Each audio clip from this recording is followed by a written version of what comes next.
nommé Manourou. Qu'est-ce que c'est que ça? Amen. Tout le monde est étonné dans le pays. Mais on constate la bénédiction d'Obed-Édom. Mais regarde, la Bible dit, là où Uza est mort, on a appelé ce lieu Péret Uza. Alléluia. Péret signifie brèche, ouverture. Donc, là où Uza est mort, on a appelé ce lieu-là la brèche de Uza. Ça veut dire l'ouverture qui a été faite par Uza. Mais regardez comment quelqu'un peut mourir et puis on appelle le lieu où il est mort là, ouverture.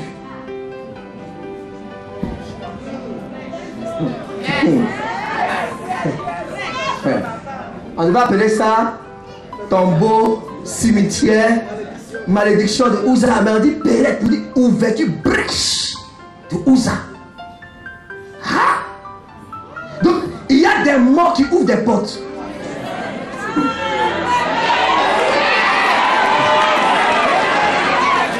Il y a des morts qui ouvrent des brèches.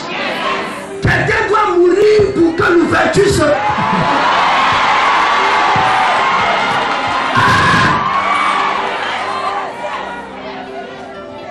Ça me fait penser à quelque chose, n'est-ce pas? Il a fallu que Jésus meure pour que la porte de la bénédiction s'ouvre pour toi. Il a fallu que Jésus meure pour que la porte du ciel s'ouvre pour toi. Il a fallu qu'il meure pour que toi et moi nous soyons sauvés, délivrés, guéris, restaurés. Donc la mort de Jésus a ouvert la porte de la vie pour toi et moi. Donc la première caractéristique de la bénédiction d'Obed-Édom, c'est une bénédiction qui ouvre des portes. Alléluia. C'est une bénédiction qui crée des brèches. Bien aimé, et dans ce cas d'espèce, il fallait que Uza meure pour que l'on connaisse Obed-Édom. Sinon, là, j'étais en train de passer. Personne n'allait faire mention d'Obed-Édom. Mais il fallait que Uza meure là. Donc, la mort de Uza a ouvert la porte pour Obed-Édom.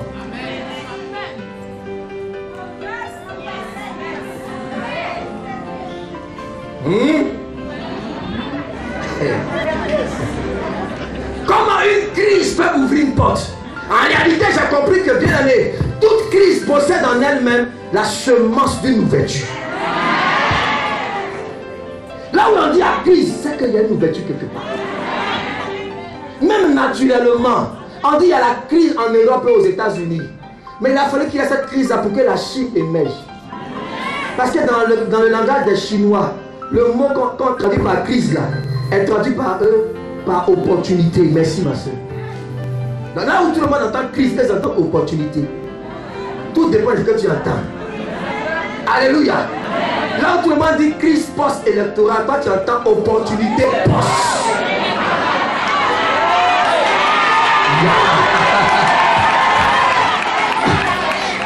Ça veut dire que c'est le temps des opportunités. Mais les gens de langage. Amen.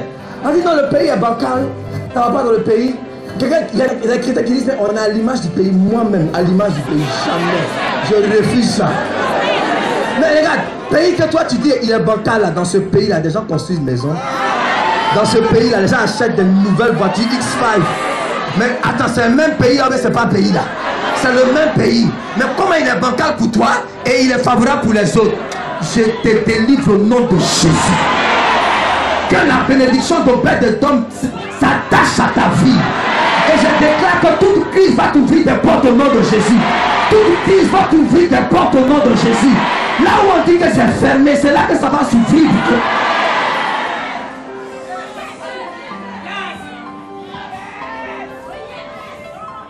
Alléluia. C'est le temps des opportunités.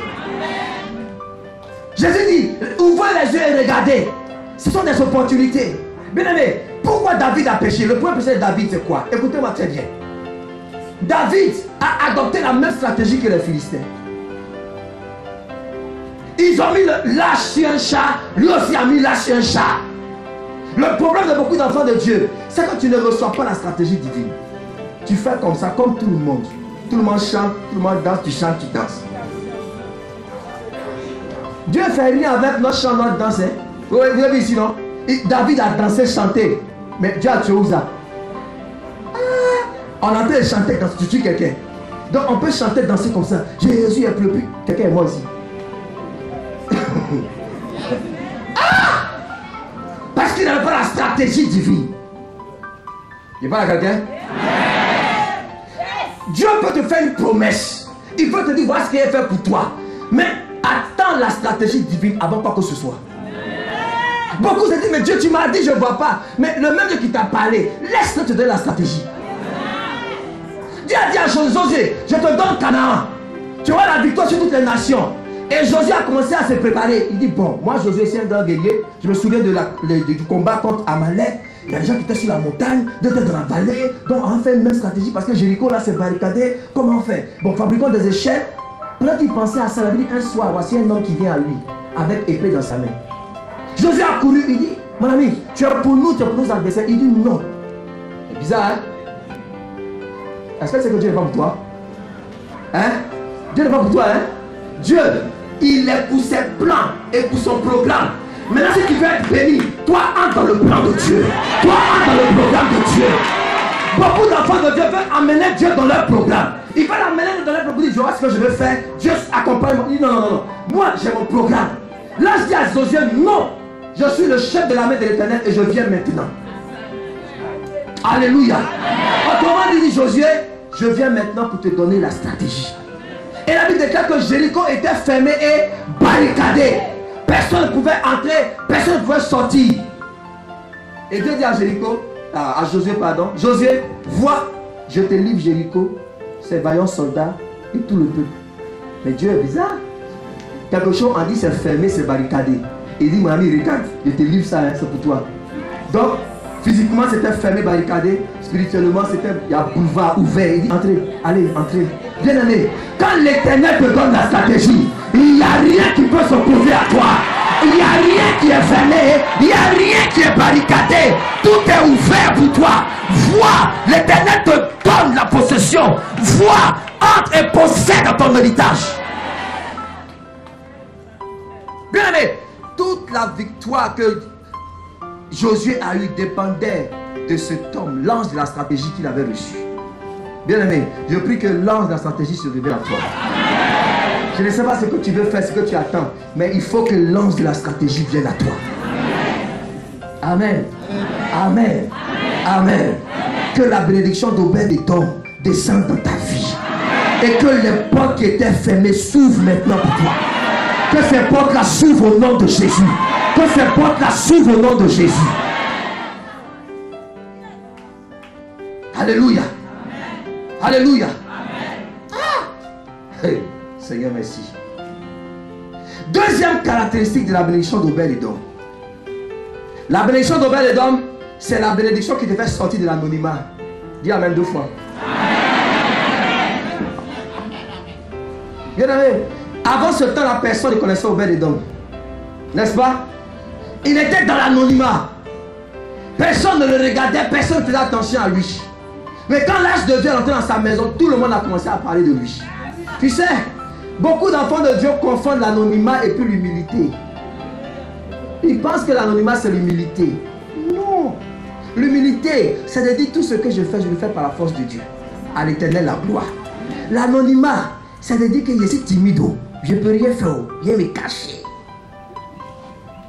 Or, on n'allume pas une lampe pour la mettre sur le boisseau. Tu ne peux pas cacher la grâce de Dieu. Amen. Tu peux cacher la grâce de Dieu. La Bible déclare que lorsque Saül a reçu l'onction, le jour de sa présentation, il s'est caché dans les bagages. 1 Samuel chapitre 10. Saül s'est caché dans les bagages. Mais la royauté l'a localisé là où il était caché. Samuel a prié, il dit, où est-ce qu'il y a un homme ici choisi par Dieu? La royauté est allée localiser Saül derrière les bagages. Yes! Et quand il est sorti de là, la Bible déclare qu'il était plus grand de taille que tout le monde. Laisse-moi te dire, en réalité, spirituellement, tu es plus grand que tout le monde dans ta famille. En réalité, tu es plus grand que tout le monde. Mais l'anonymat fait que tu te caches. Tu te caches, tu dis non, je suis timide. La timidité n'est pas un trait de caractère, c'est un démon. Bible déclare que ce n'est pas un esprit de timidité que Dieu nous a donné, mais c'est un esprit de force. Donc la timidité, c'est un esprit qui combat l'esprit de Dieu. Il parle à quelqu'un? J'ai été délivré de la timidité moi-même, c'est pourquoi j'en parle comme ça. Ceux qui ont grandi un mois, si vous leur dites que le gars là il prêche aujourd'hui, ils vont dire jamais. Ce monsieur-ci. Comment? Mais parce que Dieu délivre. Ce matin, Dieu va te délivrer de la timidité, de l'anonymat. L'anonymat, c'est pas normal. Et quand Dieu te sort de l'anonymat, on dit que tu es orgueilleux. C'est pas l'orgueil. C'est Dieu qui veut révéler et manifester ce qu'il a mis en toi. Comment Saül qui est plus grand que tout le monde est caché comme ça dans les bagages? Alléluia. Dis à ton frère, tu ne peux plus te cacher. Tu ne peux pas te cacher. On ne peut pas cacher la grâce de Dieu. On n'allume pas une lampe pour la mettre sous le boisseau. La bénédiction d'Obed-Édom te fait sortir de l'anonymat au nom de Jésus. La bénédiction d'Obed-Édom te fait sortir de l'anonymat afin que la grâce de Dieu soit révélée pour ta destinée. J'ai compris quelque chose, bien, écoute-moi très bien. Il y a deux entités que Dieu a données à l'humanité, à la terre. Quand Dieu a créé la terre, il a donné deux choses à la terre. Il a donné à la terre la création et puis la filiation. Dis quoi la création? Et dis la filiation. Tu comprends ce que c'est? La création, c'est tout ce que nous voyons, les arbres, les animaux et tout ça. Et la filiation, c'est les fils de Dieu que nous sommes. Amen. Et chacune de ces identités a son mandat. Le mandat de la filiation, c'est de représenter Dieu sur la terre. C'est de régner, de dominer, d'assujettir la terre. Et le mandat de la création, c'est d'accompagner la filiation dans son mandat. Je parle à quelqu'un? La création doit t'accompagner. La création doit te bénir pour que tu accomplisses ton mandat. Mais regarde, quand le diable s'est dressé contre la filiation, regarde, il a emprisonné la filiation, le Fils de Dieu. Et l'emprisonnement de la filiation a entraîné l'emprisonnement de la création. Quelqu'un me comprend? Donc actuellement, la création est en prison. Et dans sa prison, elle soupire. Ah, merci, merci. C'est pourquoi la Bible dit, la création elle-même soupire. C'est-à-dire, elle pleure, elle attend, elle dit, hé Seigneur, jusqu'à quand? Quand est-ce que la filiation sera libérée? Quand est-ce que tu vas révéler tes fils? La création attend avec un ardent désir la révélation des fils de Dieu. Parce que la libération de la filiation va provoquer la libération de la création.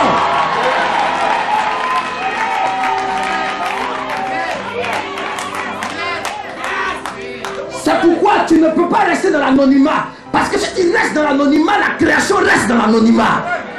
Bien aimé, écoute-moi bien. Dieu ne te bénira jamais pour toi seul. Quand Dieu te bénit, c'est parce qu'il y a des nations derrière toi. Quand Dieu te visite, il y a des peuples derrière toi. Et ton élévation entraîne l'élévation des nations. Ta bénédiction entraîne la bénédiction des nations. Si Joseph restait dans le puits, tout Israël mourrait de famine à Canaan. Donc il ne pouvait pas rester dans le puits. Il fallait qu'il sorte du puits. C'est pourquoi toi aussi, tu ne peux pas rester dans le puits. Ah, apôtre, merci. Ma destinée ne restera pas dans le puits. Ça là, ce message, c'est que ça fait là, c'est fort, hein. Jusqu'à aujourd'hui. La destinée ne restera pas dans le puits. Parce que si tu restes dans le puits, il y a des nations qui restent dans le puits. Amen. Donc comprenez avec moi que la création aujourd'hui est en prison. Aujourd'hui le diable maintenant, il tue la création, fait n'importe quoi. Moustique pique la filiation. Des chiens galeux qui te poursuivent. Et puis il utilise la création, pour la nuit tu dors et puis Dieu te poursuit. Comment il peut utiliser la création pour attaquer la filiation? Aujourd'hui, il utilise les tempêtes, la pluie pour tuer des gens. Dieu a envoyé la création pour bénir la filiation. Le diable utilise la création pour tuer la filiation. Alléluia. Ah, c'est un temps de libération. Amen. Satan utilise le climat, la végétation, fait n'importe quoi sur la terre. Parce que la création a été soumise à la vanité, soumise au diable. Donc la création pleure, elle soupire. Elle dit, Seigneur, libère tes enfants, révèle tes enfants. Une fois qu'ils restent dans l'anonymat, révèle tes enfants, révèle le Fils de Dieu. La révélation de la filiation entraîne la libération de la création. Alléluia. Quelqu'un me comprend? À la sortie de ce programme, tu ne restes plus dans l'anonymat. Tu ne seras pas dans l'anonymat. Tu vas sortir de l'anonymat. Tu vas sortir de l'anonymat. Et tu verras l'Éternel accomplir des choses grandes pour ta destinée. Tu vas sortir du tout. Tu dois sortir du puits au nom de Jésus-Christ de Nazareth. Tu sortiras de là. Bien aimé, une chose est d'être béni, mais il faut que ta bénédiction soit révélée. Amen. Je suis béni, mais on ne voit pas la révélation de ta bénédiction. Ça ne sert à rien. Amen. Tu peux avoir l'onction, mais il faut que ton onction soit révélée. Pour libérer les autres. David avait l'onction. Son onction, lui seul, là, il prend pour jouer la musique devant les moutons. On fait rien, ça. Mouton, on fait quoi la musique là? Oh, c'était une musique pour le palais. Alléluia. Le jour il est entré dans le palais, on dit waouh, cet enfant-là, il reste ici, il ne bouge pas. Ça, c'est une musique du palais. Je vois que ton don, c'est un don pour le palais. Ta bénédiction, c'est une bénédiction pour le palais. Ta grâce, c'est pour le palais. Tu sais quoi derrière le mouton? David, il avait une option. Il dit que lui, quand un lion vient attaquer une brebis, il poursuit le lion, il l'attrape. Il lui arrache la brebis. Et si le lion se détache contre lui, il frappe, il tue le lion. De même pour l'ours. Mais David, quand il dit ça, qui était là? Qui a vu ça? Il ment. Il dit la vérité. Qui était là? Souvent c'est bon, hein? Faut te vanter toi un peu aussi. Tu dis moi là. Souvent on entend des choses dans le ministère. Quand Dieu m'a appelé, avant qu'il prenne le micro là, tout le monde a terre. Ah bon, reste là. Les paralytiques se lèvent, on s'en dit ouais. David, qui était là? Qui a vu? Personne. La preuve de ton appel. Qui a vu les preuves? Donc David a l'onction, mais son onction n'est pas révélée. Qui a vu? Ce jour-là où David se bat contre le lion, si quelqu'un était là, il prend son petit portable, il filme. Il enregistre ça. Le jour du combat contre Goliath, au moment où tout le monde a peur, on dit, hey, il y a un petit film, regardez, écran géant projette. On voit David déchirer le lion. Mais quand David est tout le monde qui David, David. Ah, parce qu'on a vu. Quelqu'un me comprend? Quelqu'un me comprend?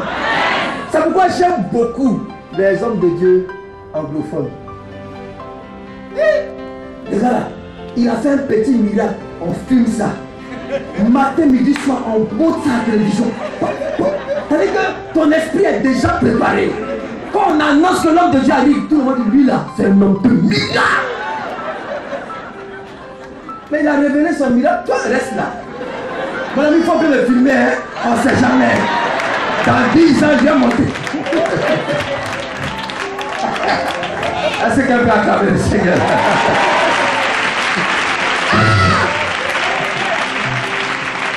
Quelqu'un ne comprend, hein? C'est la bénédiction qui te fait sortir de l'anonymat. Dieu n'aime pas l'anonymat, il aime l'humilité. Alléluia. C'est tout. Il y a des dons qui sont pour la nation. Ouais, une grâce qui est par exemple sur la vie de l'apôtre Komui. Ne pas rester dans l'anonymat. Si Dieu n'a pas révélé cette grâce-là, mais beaucoup de personnes étaient mortes comme ça dans le tombeau. Vous me comprenez? Dis, je ne resterai pas dans l'anonymat. Aujourd'hui même, je sors de l'anonymat. Je sors de l'anonymat. Seigneur, ta dimension dans ma vie est révélée. C'est le temps de la révélation. C'est le temps de la révélation. C'est le temps de la révélation. Alléluia. C'est le temps où Dieu va te révéler, bien aimé. Et c'est que j'aime, c'est que quand Dieu te révèle, on ne peut pas parler. Alléluia. Quand c'est le temps de ta présentation, on ne peut pas parler. Quand le temps n'est pas encore venu, quand tu te présentes toi-même, on ne voit que tes défauts. Le jour où on a appelé David, 1 Samuel 15, la Bible dit que quand David est arrivé, Et la Bible dit, or, virgule, il était blond, il avait de beaux yeux et une belle figure. Mais je me suis posé la question, or là, ça cherche quoi? C'est une conjonction de coordination qui marque la contradiction. Il va y avoir une contradiction dans ta destinée. Dès que les gens t'ont dit, Dieu va contredire les gens. Il va contredire ses paroles. Il va changer. Il va changer de langage.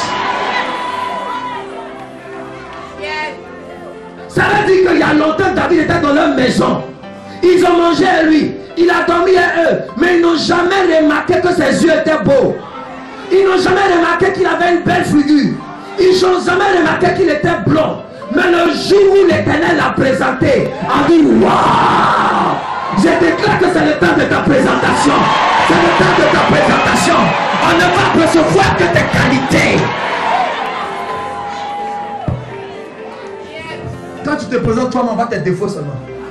Mais quand l'Éternel te présente, on n'aperçoit que tes qualités. Elle dit donc c'est comme ça que tu t'es. Il dit il y a longtemps je suis comme ça. C'est vous qui ne m'avez pas encore vu. Dis à quelqu'un, tu n'as encore rien vu. Troisième et dernière caractéristique de la bénédiction d'Obed-Edom, c'est la bénédiction de l'accélération divine. La bénédiction qui te fait rattraper tout tes retards. Je vais prophétiser sur ta vie. Ce que Abinadab n'a pas vu en 20 ans, Obed-Edom l'a expérimenté en 3 mois. C'est pourquoi je déclare que les 3 prochains mois, tu vas expérimenter des choses extraordinaires. Tu vas expérimenter des choses extraordinaires. Dieu va accélérer sa puissance dans ta vie. Tous les retards seront rattrapés.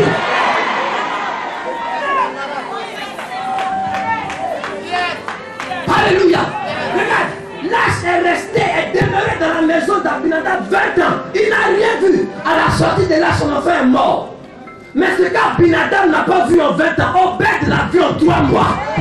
Les 3 prochains mois seront des mois déterminants pour ta destinée. Ce que tu n'as jamais vu, tu vas le voir. Ce que tu n'as jamais expérimenté, tu vas l'expérimenter. Alléluia. Et tous les retards seront rattrapés. Écoute-moi bien. Obed-Edom était un descendant d'Ésaü. Celui qui s'appelle Edom. La bénédiction qu'Ésaü avait ratée avec Jacob, Obed l'a rattrapé. Je déclare que toutes les grâces que tes prédécesseurs ont ratées, toi tu ne vas pas les rater au nom de Jésus. Ce que ton père et ta mère n'ont pas expérimenté, toi tu vas l'expérimenter. Ce que ceux qui étaient avec toi ont loupé, toi tu ne vas pas le louper.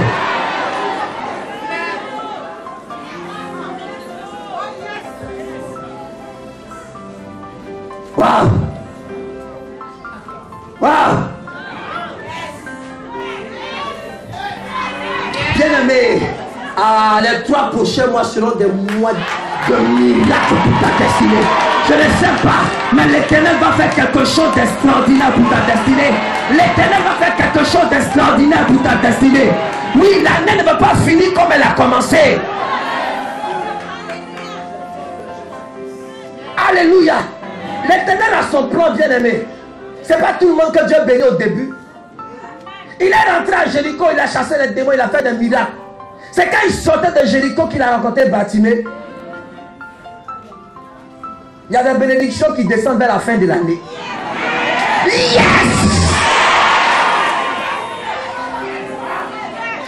Il y a des gens que Dieu a bénis en janvier. Il y en a qui l'a béni en mars, en juin, en juillet. Mais c'est le temps pour ta bénédiction. C'est le temps pour ta bénédiction. Selon la bénédiction d'Obed-Edom, c'est le temps pour toi. Pour que tu rentres en possession des choses qui appartiennent à ta destinée.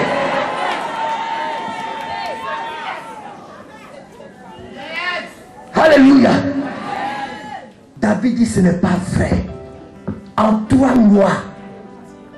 mois, Dieu a changé la destinée d'Obed-Edom. En 3 mois, Dieu a modifié, Dieu a corrigé des erreurs spirituelles. Il y a des erreurs spirituelles à corriger. Depuis longtemps, il y a un esclave qui est sur ton cheval. Il te dit ça toujours. La Bible déclare c'est un mal, c'est une erreur qui vient de la part de celui qui gouverne. Il y a des esclaves qui sont sur des chevaux et des pressions à terre. Mais l'esclave n'est pas monté de lui-même sur le cheval. C'est le prince qui est descendu qui a donné son cheval à l'esclave. Mais le temps est arrivé, je ne sais pas ce qui te concerne pour toi, mais moi, je vais dire que tout esclave qui est sur mon cheval, descend au nom de Jésus-Christ de Nazareth. Descend au nom de Jésus. Descend au nom de Jésus. Il y a un esclave qui occupe ta place. Il y a un esclave qui occupe ta maison. Il y a un esclave qui occupe ta voiture. Il y a un esclave qui occupe ta promotion. Corrige l'erreur. C'est une erreur.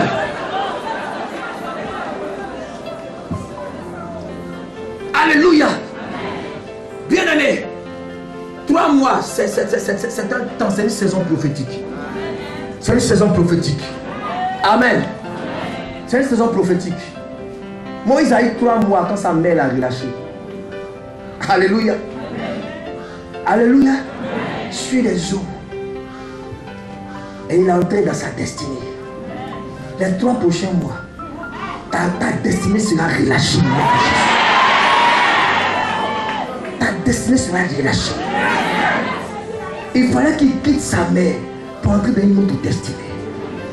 Sa petite, sa grande soeur regardait la corbeille pour voir ce que... Il y a toujours des gens qui regardent les gens. Il y a des gens qui te regardent pour savoir est-ce que tu vas réussir ou tu vas échouer. Sa soeur regardait la corbeille pour voir où est-ce que ça va atterrir. Amen.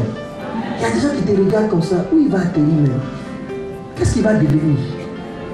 Mais tu vas atterrir en plein milieu de l'accomplissement de ta destinée. En plein milieu. Les 3 prochains mois, ta destinée est libérée au nom de Jésus. Ta destinée est libérée. Et le plan parfait de Dieu va s'accomplir pour toi. La Bible déclare que quand l'ange est venu visiter Marie, pour lui dire que Marie, tu seras enceinte, elle dit, ah Seigneur, c'est comment? Il dit, je vais t'aider. Ta parente Elisabeth, elle aussi est dans son 6e mois. Dis avec moi aussi. Moi aussi. Le Dieu qui nous enseigne, Dieu de moi aussi. Moi aussi. Il y en a qui pensent que la bénédiction c'est pour eux. Mais ils ignorent la bénédiction d'Obed-Édom. Moi aussi. Moi aussi. Je te vois que toi aussi, bientôt, on va célébrer quelque chose dans cette salle-là. Dans cette salle.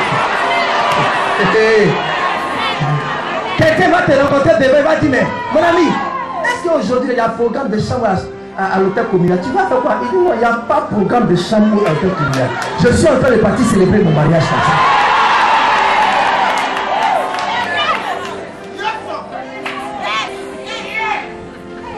Dans 3 mois, quelqu'un va te rencontrer à l'aéroport. Tu accompagnes qui? Je n'accompagne personne. Moi aussi. Moi aussi. Moi aussi. Moi aussi. Yes.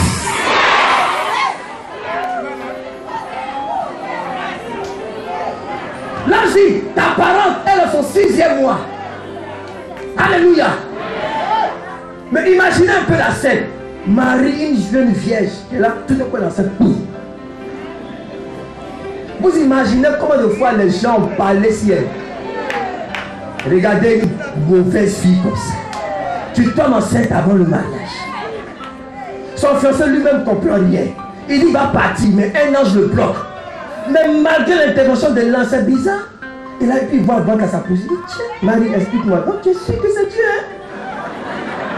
Elle dit, Joseph, j'ai dit que c'est Dieu, mais Dieu a fait comment? Il est venu comment même, je ne comprends pas. Ça me fatigue, ton ventre là me fatigue. Quand vous lisez la Bible, vous croyez que c'est facile, vous lisez comme ça. Mais mettez-vous dans l'esprit la chose. Joseph dit, c'est vrai, il y a eu un ange qui m'a dit ensemble que c'est Dieu, mais Dieu a fait comment? Il ne comprend pas. Quelle histoire! Quand Marie marche comme ça dans les rues, tout le monde dit, ah, c'est la tchou. Quel salut, bonjour. On quitte là. Bonjour, du tchou, bonjour, bonjour. À un moment donné, Dieu lui dit, ma fille, quitte Nazareth. Et puis va à Juda. Si on ne te salue pas à Nazareth, ta salutation va provoquer quelque chose à Juda. La même salue les gens à Nazareth en du tout. Quand elle est arrivée chez Élisabeth, elle dit, je te salue, quelque chose s'est passé. Élisabeth dit, wow, comment se fait-il que la mère de mon Seigneur rentre chez moi? Car dès l'instant où le son de ta salutation a frappé mes oreilles, l'enfant qui est en moi a tressailli de joie. Yeah. Et puis j'ai été rempli du Saint-Esprit. Donc, il y a des gens qui les saluent, vont te dire tout. Va saluer d'autres personnes. Je parle à quelqu'un. Je parle à quelqu'un.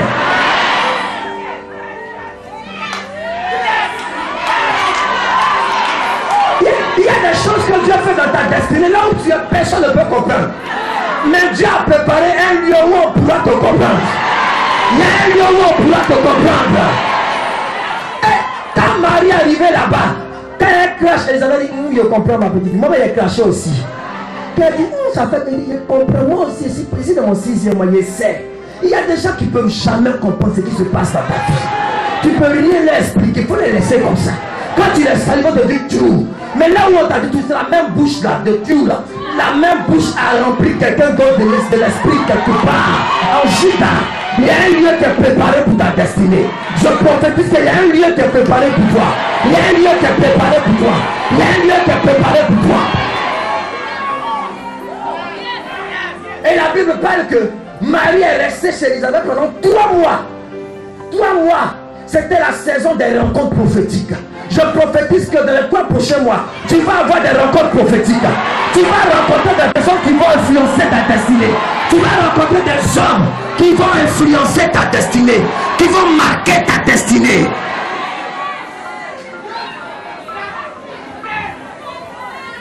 Elle est restée là 3 mois. Selon la bénédiction de Père d'Éton. Après 3 mois, elle était fortifiée. Elle est revenue chez elle. Mais là, elle te salue, tu dis tout. Tu dis pas, c'est plus son problème. Parce qu'elle avait déjà eu la confirmation que c'était Dieu qui travaillait dans sa vie. Alléluia. Bien aimé, c'est l'Éternel qui confirme ce qu'il fait pour toi. Et je déclare prophétiquement que les 3 prochains mois, Dieu va confirmer sa grâce dans ta vie. Dieu va confirmer ton appel. Dieu va confirmer ta bénédiction. Dieu va confirmer ce qu'il est en train de faire en toi. Dieu va confirmer ce qu'il produit pour toi. Dieu va confirmer. Quand la grâce est confirmée, ça ne te dit plus rien. C'est comme ça dans le monde. On dit ça, c'est un artiste confirmé. Il n'a rien à prouver. Alpha Bondi, s'il fait à ce qu'il dit, poisson vit dans l'eau, poisson vit dans l'eau, les gens vont acheter. Parce que c'est un artiste confirmé. Il a fait ses preuves.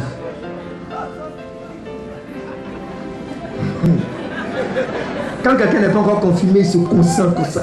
Quand tu es confirmé, là, Alpha il chante plus pour chanter, il chante son nom. Ah, si on sait que c'est Alpha, on perd en même temps. C'est Alpha, ou bien artiste confirmé. Et tout. Si Eto fils, il marque constantement 10 fois, il est Eto fils. Joueur confirmé. Tu as dit quoi? Tu aimes Drogba, tu l'aimes pas, c'est un joueur confirmé. Bien aimé, quand je te regarde, tu es un béni confirmé. Tu es un vainqueur confirmé. Tu es un vainqueur confirmé. C'est pourquoi on dit que tu es plus qu'un vainqueur. Vainqueur confirmé. Béni confirmé. Sauvé confirmé. Prospère confirmé. Milliardaire confirmé.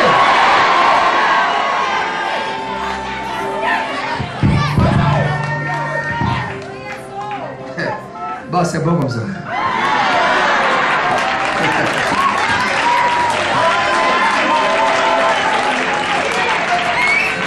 Je vais finir par te dire quelque chose. Quand David est parti chercher l'âge dans la maison d'Obed-Edom, il a demandé conseil à Obed-Edom. Il dit, mon ami, toi tu as fait comment? Âge qu'a tué enfant d'Abinadab, sacrificateur. Toi tu n'es pas sacrificateur, ça t'a béni ta maison. Obed dit, ah David, tu veux conseil? Il dit oui. Il dit bon. 2 choses. Premièrement, quand l'âge est venu dans ma maison, là, il a loué ma maison à l'Éternel. Mis en location. J'ai laissé ma villa et j'allais habiter dans un studio où avec toute ma famille. Pour dire à Dieu que je ne peux pas vivre avec toi. Tu es trop fort. Ça a touché Dieu. Et puis il m'a béni. Il dit, ah bon, deuxième chose, mes enfants et moi, chaque matin, on fait sacrifice pour l'âge. Offrande. C'est encore ça, David dit, ah, donc pour transporter l'âge là, chaque 6 pas. C'est selon le conseil d'Obed-Édom.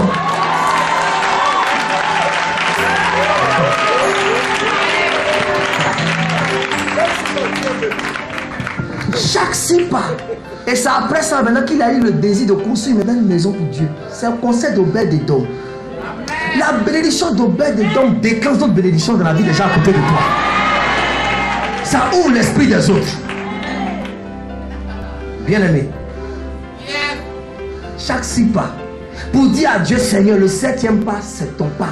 Le 7, c'est pour toi. Donc avant de mettre le 7e pas, je fais sacrifice. Je mets ça dans le sang. Pour ne pas que tu tues encore quelqu'un. Dieu n'a pas tué quelqu'un. Il a béni David. Amen. Je veux te connecter à la bénédiction d'Obed-Édom. Pour les 3 mois à venir. Pour que tu aies un témoignage terrible dans ta destinée. Que tu dis, Seigneur, je me connecte à la bénédiction d'Obed-Édom. Par le